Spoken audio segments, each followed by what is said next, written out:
Question 5 છે આપણી પાસે. क्वेश्चन 5 શું કહે છે કે જો P of E બરાબર 0.05 તો E નહીં ની સંભાવના શું છે?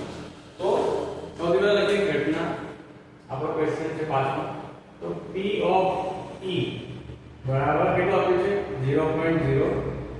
ઘટના E નહીં આપણે શું કહીએ છીએ P of E બાર એ કેટલું છે એવું પૂછ્યું. ખ્યાલ આવે બરાબર. E નહીં એને શું કહીએ આપણે P of E બાર. આપણે સૂત્ર શું છે P of E વત્તા P of E bar is equal to 1. બરાબર. P of E કેટલું 0.05 વત્તા P of E બાર શું છે આપણે શોધવાનું છે. P of E bar is equal to 1.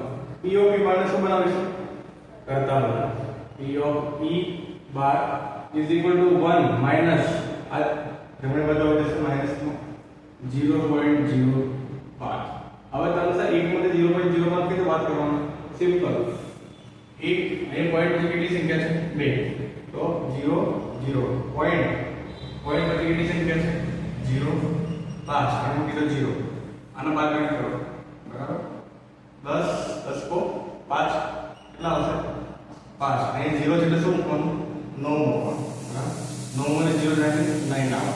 અહીંયા 0 અને આ કટ થઈ જાય તો 0 9 છે એટલે કટ થશે 0 પોઈન્ટ શું આવ્યો 55 શું આવ્યો 55. તો P of E bar is equal to શું આવ્યો 0.95. આ તમારો છે.